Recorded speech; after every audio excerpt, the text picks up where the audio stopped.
여러분은 지금 핸델의 할렐루야라는 곡을 보고 있습니다. 엄격히 말하면 저거는 오페라 중에 하나라고 하는 메시아라고 알고 있는데, 오페라는 연극을 하는 거예요. 음악을 가지고 연극을 하고 주인공이 화려한 옷을 입고 말씀을 전한다면, 오라토리오는 바로 그 주인공 예수 그리스도에 초점이 맞춰 있는, 그래서 대본도 없습니다. 극본도 없습니다. 오로지 악기만을 가지고 소리만을 가지고 하는 것을 말합니다. 아까 제가 말씀드린 것처럼 이건 메시아라는 곡이고 핸델이 작곡했다고 얘기를 하고 있습니다. 그렇다면 오래전부터 핸델은 저렇게 지금 우리가 볼 때 엄청나게 웅장합니다. 여의도 순복음교회에서 1만 명의 성가대원들을 이제 흰옷을 입혀놓고 하늘나라에서 천사가 찬양하는 것처럼 이 할렐루야를 올린 적이 있습니다. 그런데 그것을 보고 여러분 지금 이것만 봐도 얼마나 웅장합니까? 그런데 만약에 여러분이 그 1만 명이 흰옷을 입고 찬양하는 그 현장에 있었다고 들어봅시다. 그러면 그 영광은 이루 말할 수가 없습니다. 근데 여러분 그거 아셔야 됩니다. 핸델이 작곡한 거예요. 작사가가 따로 있다는 거예요. 그 작사가는 어디서 영감을 얻었습니까? 했더니 킹 제임스 성경이라고 영어 성경이 있습니다. 킹 제임스 성경과 NIV, 그러니까 영어 성경을 여러분이 고를 때 NIV라는 것도 있고 킹 제임스도 있어요. 근데 NIV는 신세대 거예요. 오래전 거는 킹 제임스 왕이 번역한 그 영어 성경과 또한 그 성공회라고 해서 영국의 기독교를 성공회라고 하거든요. 그 영국에서 하는 성공의 기도서 시편집이 있는데 그 두 곳에서 발췌해서 작사를 한 사람이 있는데 그 사람이 제넨스예요. 찰스 제넨스라는 사람이 이곳을 작사했는데 모두 3절까지로 이 메시아를 합니다. 1절은 뭐 1부, 2부, 3부라고도 얘기하는데 1부는 성탄하신 예수님이 이 세상에 성탄절, 그러니까 아기로 예수.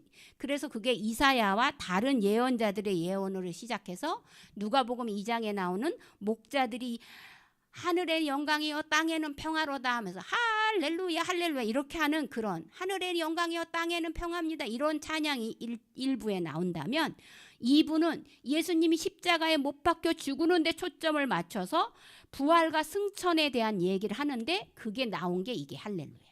그러니까 2부에 나오는 거예요. 할렐루야는.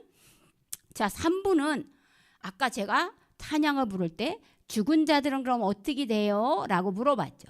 그 죽은 자들의 부활에 대한 얘기를 사도 바울의 가르침과 오늘 본문 요한계시록에 나와 있는 이 본문 이것으로 하늘에서 하늘 천상 예배를 다루는 그곳에서 발췌를 해서 3부로 나누고 있습니다. 그러므로 이 핸델은 처음에 오페라로 돈을 많이 벌었는데 오페라가 점점 쇠퇴해져 가면서 이 제네슨이라는 이 사람이 이걸 메시아를 곡을 오라토리오로 한번 해주십시오 하고 작사 의뢰가 들어온 거예요. 작곡 의뢰가. 이 사람이 돈을 다 대고 핸델이 이것을 이 사람은 이탈리아어로 이런 작곡만 하다가 영어로는 많이 안 해봤는데 흐름이 영어로 흐름이 가니 내가 그러면 오라토리오로 내가 한번 영어로 이 메시아를 한번 해보겠다. 그게 그러니까 돈도 많지 않으니까 처음엔 이렇게 큰 게 아닙니다. 악기도 2-3개, 합창단도 2명, 3명 이렇게 작게 시작한 이 오라토리오가 바로 핸델의 메시아인데요. 그럼 오늘날은 왜 이렇게 거대하게 우리가 볼 때 웅장하잖아요. 이것은 유도 아닙니다. 이런 웅장한 오라토리오가 됐을까요? 그것은 바로 핸델이 죽은 다음에 핸델의 곡이 좋은 곡이 많은데 이 메시아라는 곡이 이 왕이 이거를 2부에 할렐루야란 찬양을 들으면서 갑자기 왕이 펄떡 일어나서 두 손 들고 같이 할렐루야를 한 거예요. 끝까지 서 있었던 거예요. 그래서 이 할렐루야를 할 때는 다 일어나는 그런 일이 일어난 거예요. 그래서 점점 하나씩 악기도 점점 늘어나고 이제 합창단도 점점 많이 늘어나게 돼서 오늘날 이렇게 화려한 할렐루야가 된 것입니다. 제가 말씀드린 것처럼 이런 영상만 봐도 저 할렐루야가 굉장히 감흥적인데 그 자리에 내가 거기에서 예배를 드리면서 저거를 들었다면 더 웅장했을 겁니다. 근데 여러분, 오늘 본문에는 이 할렐루야의 원곡이 오늘 본문에 나온다는 거예요. 요한계시록 19장 1절에서 6절이 이 원곡이에요.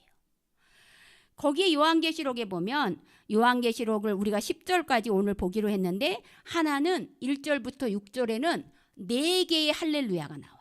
4개, 그러니까 4절까지 할렐루야가 나와요. 그리고 7절부터 10절에는 어린 양의 혼인잔치에 대한 이야기가 나온다는 거예요. 자, 할렐루야란 말은 내가 교회 다녀. 그런데 할렐루야를 모르면 못 다니는 거예요. 안 다니는 거예요. 믿음이 없는 거예요. 할렐루야는 뭐라 그랬어요? 하나님께 찬양을 해요. 그러니까 우리 찬양합시다. 그런 말이 축약하면 뭐예요? 할렐루야. 그리고 그대로 될 줄 믿습니다가 뭐라 그랬어요?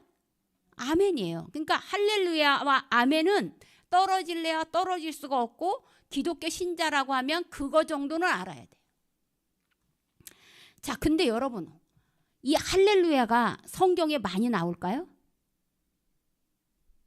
우리 오늘 정집사님이 말씀으로 기도를 했어요. 말씀으로. 기도는 그렇게 하셔야 돼요. 말씀으로만 기도하셔야 돼요.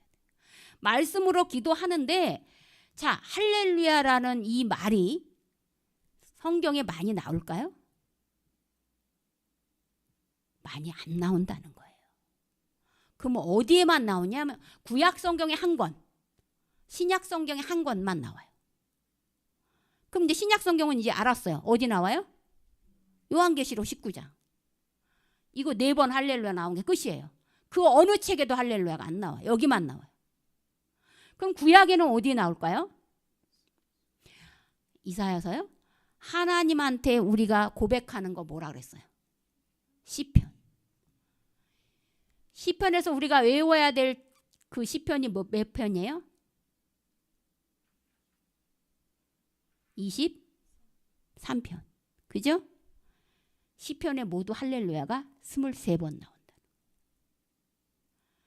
그런데 130장 넘어가면 할렐루야 시라고 해서 아예 거기에 집중적으로 나오면서 처음 시작할 때 할렐루야, 끝날 때 할렐루야. 이렇게 처음과 끝에 할렐루야 반복이 나오니까 그러면 23편이니까 나누기 2하면 몇이에요? 10장 정도가 할렐루야가 나오는 거예요. 그러니까 구약에는 시편에만 나오고 신약에는 요한계시록만 나오는데 그 할렐루야가 오늘 하늘 성가대, 자, 성가대원이 몇 명일까요? 보통의 교회는 성가대 그러면 조그만 교회는 한 6명부터 시작을 해서 2명 이상은 이제 성가대라고 해요. 그러면서 보통 큰 교회들은 100명 이렇게 해요. 그런데 하늘나라의 성가대는 몇 명일까요? 자, 오늘 한번 19장 1절을 읽어보도록 하겠습니다. 시작.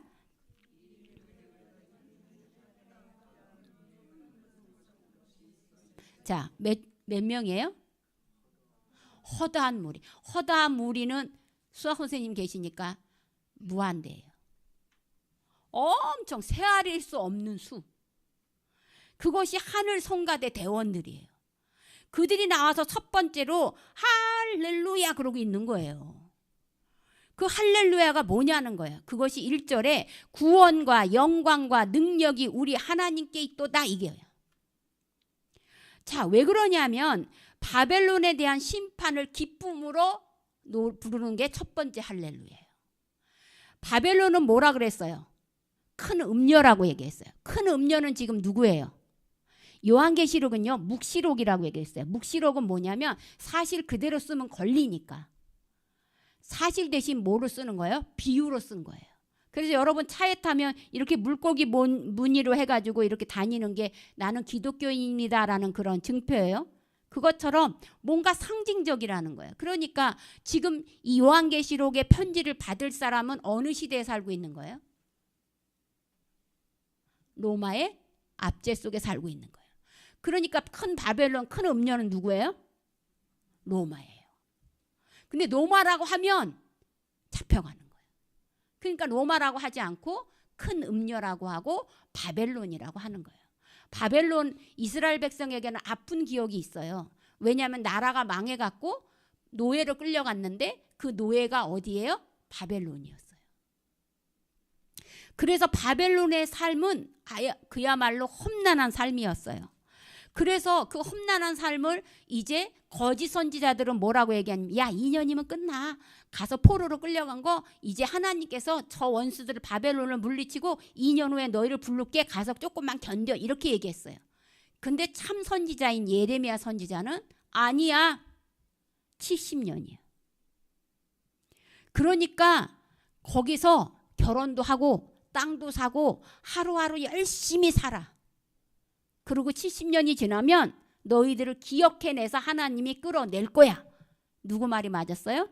예레미야 말이 맞았어요. 그러니까 이스라엘 백성들은 이 포로 생활의 그 어려움이 지금 로마의 압제로부터의 이 어려움과 똑같다고 생각하는 거예요. 그래서 로마를 뭐로 하는 거예요? 바벨론이라고 얘기하는 거예요.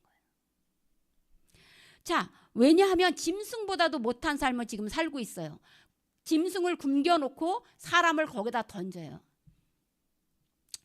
저희는 참 이 왼쪽에 우리 주제가인데, 나 여호와는 포도원지기가 됨이며 때때로 물을 주며 밤낮으로 간수하여 아무든지 이를 해치지 못하게 하리로라. 저걸 저는 매번 기도를 하거든요.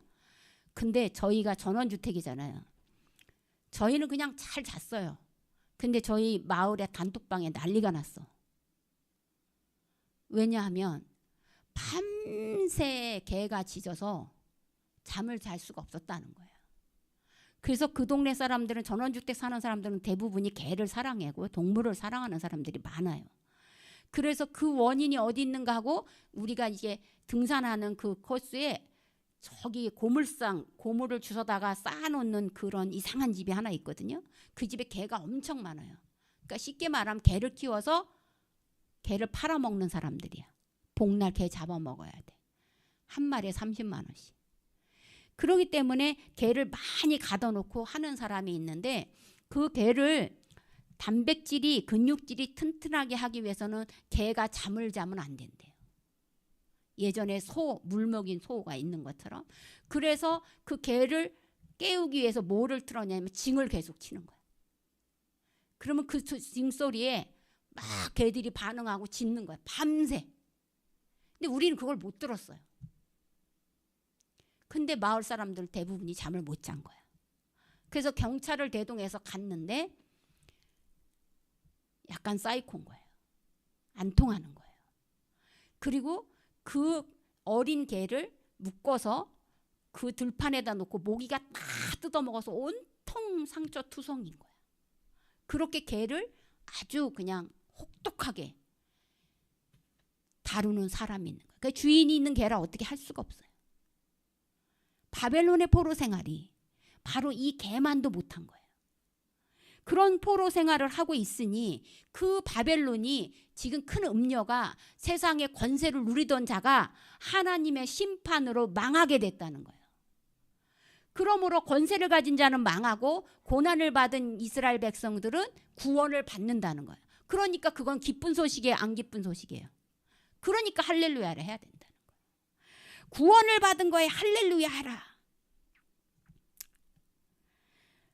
그렇게 할렐루야로 구원받은 것을 하라는 얘기예요. 두 번째는 하나님이 찬양을 받으실 만한 충분한 이유가 있다는 거예요. 왜냐하면 그 심판이 의로운 심판이라는 거예요. 왜냐하면 큰 음녀가 어떻게 했냐면 세상에 권세를 가진 로마라고 제가 얘기했잖아요. 바벨론이라고 하면서 그 로마라는 나라가 지금 그리스도인들을 잡아다가, 여러분, 로마 시내는 12개의 기둥이 있어요. 촛대 같은 기둥이. 그 길에 가로등이 있어요. 그 시내에 12개의 가로등이 있는데 그 가로등에는 손뭉치에다가 기름을 이렇게 해가지고 밤새도록 켜놓거든요.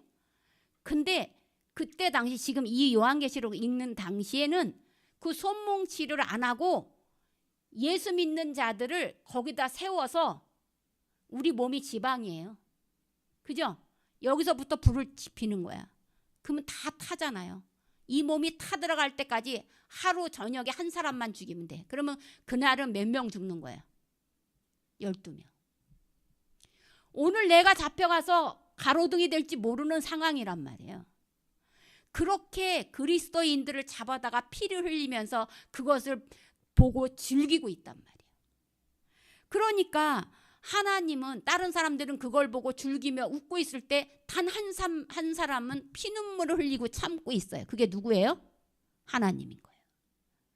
그 하나님은 언젠간 내가 너희에게 원수를 갚아주리라 하시면서 이를 갈고 있고, 그때가 지금 요한계시록 18장이 된 거예요.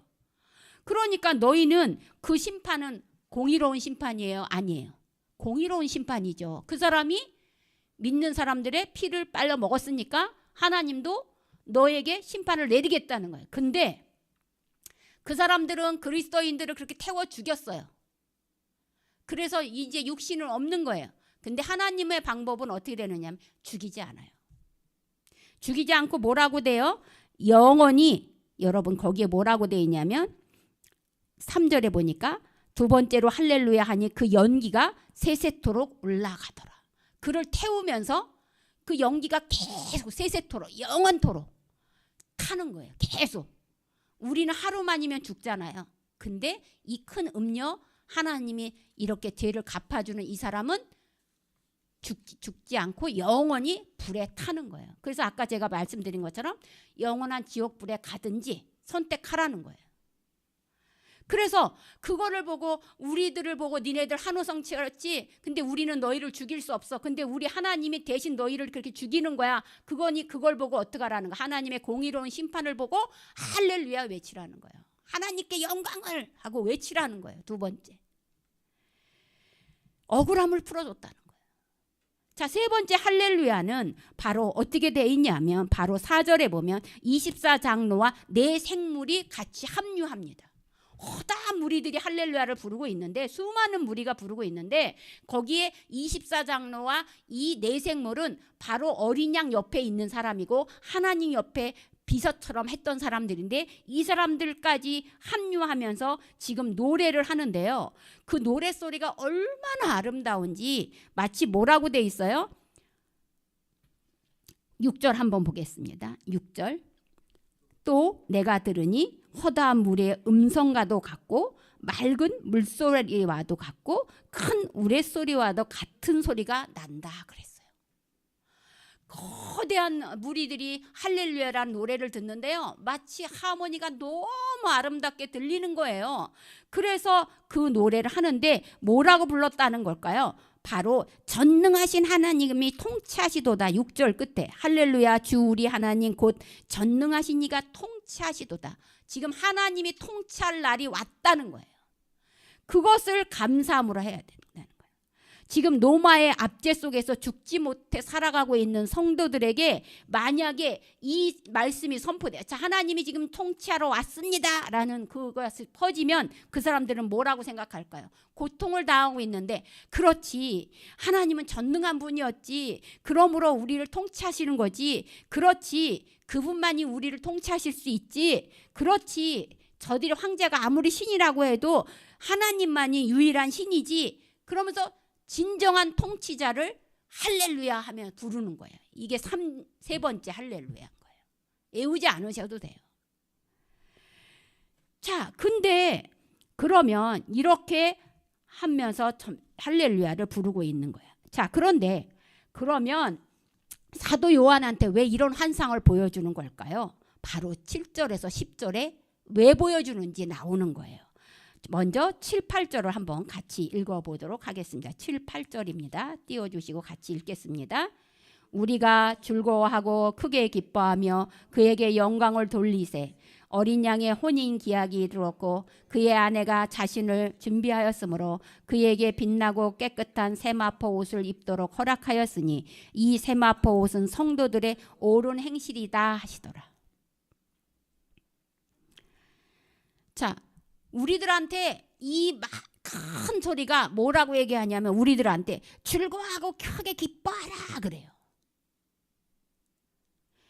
즐거워하고 크게 할렐루야 외쳐라 이 소리예요. 왜 기뻐하라는 거예요? 어린 양의 혼인잔치가 이르렀다는 거예요. 여러분, 마태복음의 22장에 보면 예수님께서 직접 이것에 대해서 설명하셨어요. 22장에 하나님께서 자기 아들을 잔치를 벌이기 위해서 종들을 보내요. 그래서 언제 결혼을 하니까 오셔서 축하해 주십시오. 그랬더니 사람들이 뭐라고 얘기하냐면 아유 나는 밭에 일하러 가야 돼서 안 돼요. 아유 왜 또 하필 그날이야. 나는 그때 소를 짝짓기 해야 돼서 안 돼요. 아유 미안한데 나는 그날 못 가요. 결혼식이 있을 때 하면서 안 온다는 거예요. 마태복음 22장에 청했으나 안 온다는 거야. 근데 결혼 날은 해야 되고 이렇게 안 오니까 이 종들을 시켜서 너는 시내에 나가서 길거리에서 사람들을 데려다가 이 자리를 채우라 그랬어요. 그래서 시내 나가서 종들이 채웠는데 아직 반밖에 안 찬 거예요. 이대로 하다간 잔치가 이상하게 끝날 것 같으니까 저 골목길로 가서 다리 저는 자나 가난한 자나 거지나 아무나 상관없이 데려다 이 자리를 강건하게 채우라 그랬어요. 그래서 다 채웠어요. 손님이 꽉 찼어요. 그때 당시는 결혼식에는 분명히 신랑 아버지가 준비한 예복이 있어요. 그 예복을 입고 들어와야 돼요. 손님들이. 근데 한 사람이 예복을 안 입고 온 거예요. 그것을 보고 화를 내면서 밖에 가서 이 사람을 던져버리라 하면서 거기서 이를 갈고 울고 있을 것이라는 그 대목이 나와요. 자, 보십시오. 지금 그 혼인잔치가 지금 이루어질 거라는 거예요. 그러면 우리는 유대인의 결혼잔치에 대한 풍습을 여러분이 알아야 돼요. 오늘날 우리가 결혼하는 거하고는 차원이 달라요. 예전에 우리나라도 이렇게 하긴 했어요. 한번 들어보시기 바랍니다. 유대인들은요. 결혼을 며칠 했는지 아세요? 일주일 합니다. 일주일. 일주일 하는데 마을 축제예요. 그 기간이. 그래서 야곱이 결혼하러 이제 나엘이라는 우물가에서 나엘이라는 여자를 만났는데 너무 뿅 반했어. 그래서 저 여자를 위해서 내가 결혼하게 해주십시오. 그랬더니 라반이라는 장인이 외삼촌이면서 장인이 뭐라 그랬냐면 그럼 너 얘랑 결혼하는 조건으로 어떻게 할래? 그랬더니 내가 7년 동안 여기서 종살이 하겠습니다. 그래가지고 7년을 종살이를 했어요. 근데 기뻐서 그 여자가 너무 좋으니까 7년이 그냥 지나갔어요. 그런데 잔칫날이 돼서 신방을 치르고 나서 아침에 보니까 신부가 라헬이 아니야. 그의 언니 레아야. 그래서 화가 나서 야곱이 장인어른한테 가서 따집니다. 내가 이를 위하여 7년이나 하고 이렇게 했는데 왜 속이십니까? 그랬더니 그 아버지가 이렇게 얘기해요. 야곱아, 진정해. 우리의 풍습으로는 언니보다 동생을 먼저 보내는 풍습은 없어. 그러니까 이 결혼기간 7일을 네가 채우고 나면 그 다음에 라헬을 줄게 진짜. 그러니까 7년을 또 종살이해. 이렇게 7일이에요. 결혼기간이. 자, 근데 그들은 결혼하기 전에 반드시 치르는 의식이 하나 있었어요. 그것이 정혼이라는 거예요. 마태복음에 보면 마리아와 요셉이 정혼하였음에라고 나와요. 그 정혼은 오늘날 우리는 약혼과 비슷한 건데 이 정혼은 남자 나이 만 13세, 여자 나이 만 12세만 되면 할 수 있는 거예요. 그건 뭐냐? 여자는 생리를 하는 시간, 그 나이, 남자는 몽정을 하는 나이예요. 그렇게 됐을 때 이 정혼을 하고 나서는 부부로 인정을 받아요. 근데 한 집에 살 수는 없어요. 그리고 반드시 유대인들은 정혼을 한 다음에는 1년 동안 따로 떨어져 살아야 돼요. 친정과 시댁에서. 1년 동안 따로 떨어져 있는 동안 신랑은 이 신부를 맞이할 집을 만들어야 돼요. 그리고 신부는 그 집을 채울 혼례품을 장만해야 돼요. 자, 그렇게 됐을 때 준비가 다 됐다고 생각하면 신랑의 아버지가 신랑한테 가서 신부를 데려오너라 라고 얘기를 해요. 그러면 신부 가정은 몰라요. 신부 가정은 그 신랑이 언제 올지 모르는 거야. 오늘날처럼 핸드폰이 없으니까요. 몰라요. 그러니까 그 신랑이 친구와 함께 신부 가정으로 떠납니다. 막 떠나요. 떠나서 신부네 마을 입구에 도착하면 거기서 멈춰 섭니다. 왜요? 지금 결혼할 준비가 안 됐잖아요. 1년 되면 신랑이 언제 올지는 알고 있기 때문에 이제 언제든지 기름을 준비한 열처녀를 항상 준비를 해놓는 거예요. 그런데 그 열처녀들이 준비될 동안에 이제 머무르고 있는 거예요. 그러면 신부가 이제 등장하면서 친구들이 나팔을 막 붑니다. 크게. 나팔을 불어주면 그때야 마을 축제가 온전히 이루어지고 그날 밤에 신랑과 신부가 합방을 하면 그때부터 본격적으로 결혼식이 진행되고 축제가 이루어지고 있는 겁니다.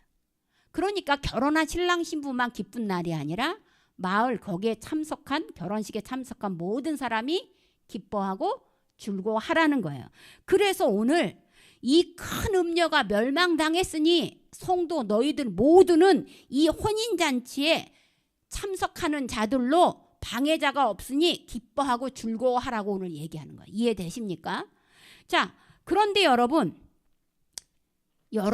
지금 이 혼인잔치에 초대된 자들인데 왜 불안해하고 있습니까?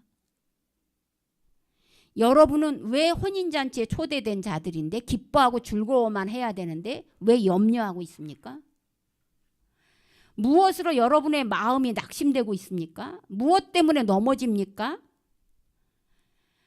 무엇이든 누구든 두려워하지 말아야 되는 거예요. 왜냐하면 우리는 그 누구보다 크고 위험 있고 전능하신 누구의 자녀이기 때문에 하나님의 자녀이기 때문에 그게 가능하다는 거예요. 그러므로 여러분이 얼마나 오랫동안 교회를 다녔는지 그거 필요 없습니다. 여러분이 얼마나 내가 교회에 봉사를 많이 했는지 그것도 필요 없습니다. 내가 성경을 얼마나 많이 알고 있는지 그것도 필요 없습니다. 단지 필요한 거는 뭔지 아십니까? 신랑이 신부를 인정해 줘야 되는 거예요. 근데 여기서 말한 신랑은 예수님이고 신부는 우리예요. 성도들이에요. 난 남자인데요. 여기는 남자 여자 해당 없습니다. 성도는 다 신부예요. 그래서 신부가 어떻게 해야 되냐면 바로 7절에 한번 보겠습니다. 8절을 한번 보겠습니다. 7절 끝에 혼인 기약 그의 아내가부터 시작. 그의 아내가 자신을 준비하였으므로 그에게 빛나고 깨끗한 세마포 옷을 입도록 허락하였으니 이 세마포 옷은 성도들의 옳은 행실이로다 그랬어요. 자, 지금 신랑은 딱 보니까 신부가 거룩하게 신랑만 바라보고 있어. 구별되게 삶을 살고 있어. 그래서 어떻게 했냐면 신부에게 명령합니다. 세마포 옷을 입혀라. 사랑하는 성도 여러분, 아까 말씀드렸습니다. 교회를 얼마나 오래 다녔는지, 봉사를 얼마나 했는지, 성경을 얼마나 많이 배웠는지 그거 아무 상관없다고 말했습니다. 그러면 어떤 사람이 이런 축복을 받느냐? 신랑의 음성을 들을 줄 아는 사람인 거예요. 신랑의 이런 허락을 받을 줄 아는 사람이에요. 그렇기 때문에 하나님의 음성을 끝까지 여러분이 듣는 자가 되셔야 되고 첫사랑을 회복하는 자가 돼야 되고 죽도록 충성하는 자가 돼야지만 신부에게 입혀주는 세마포 옷을 입는다는 거예요. 이것은 신부의 옳은 행실을 얘기하는 거예요. 자, 그러면 그게 뭐예요? 라고 물어보면 성령의 9가지 열매라는 거예요. 사랑, 희락, 화평, 그 다음에 충성, 온유, 절제, 양선, 자비, 오래 참음. 9가지. 자, 그런데 저는 목사님 저 그거 너무 어려워요. 모르겠어요. 그래서 저는 딱 2가지로 줄여드리려고 그래요.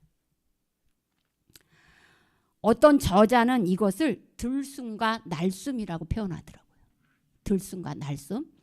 그러면서 이제 성경 말씀 읽기와 기도의 삶을 그렇게 표현했더라고요. 근데 저는 이렇게 얘기합니다. 성경 읽기와 기도의 삶 2가지예요. 성령의 9가지 열매를 딱 2가지로 줄이면 누가 세마포 옷을 입느냐? 성경 말씀을 읽는 자와 듣는 자, 그 다음에 기도하는 자.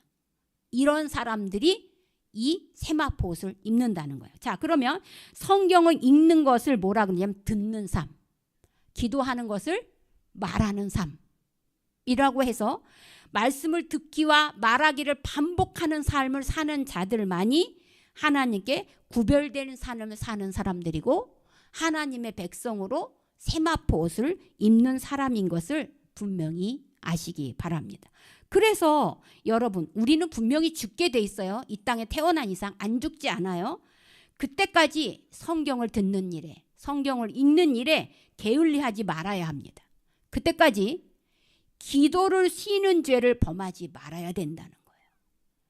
그래서 어린 양의 혼인잔치에 신랑을 만날 그날까지 여러분은 할렐루야, 하나님께 영광을 돌립니다 하면서 성경을 읽고 듣고 기도하는 삶을 놓치지 마시기 바랍니다. 이것이 할렐루야의 찬양을 부르는 성가대원의 기본 소양이 되는 것입니다. 그러므로 우리 하나님 앞에 들숨과 날숨으로 계속 호흡을 내뱉으면서 하나님과 동행하는 여러분이 되시기 바랍니다. 기도하겠습니다.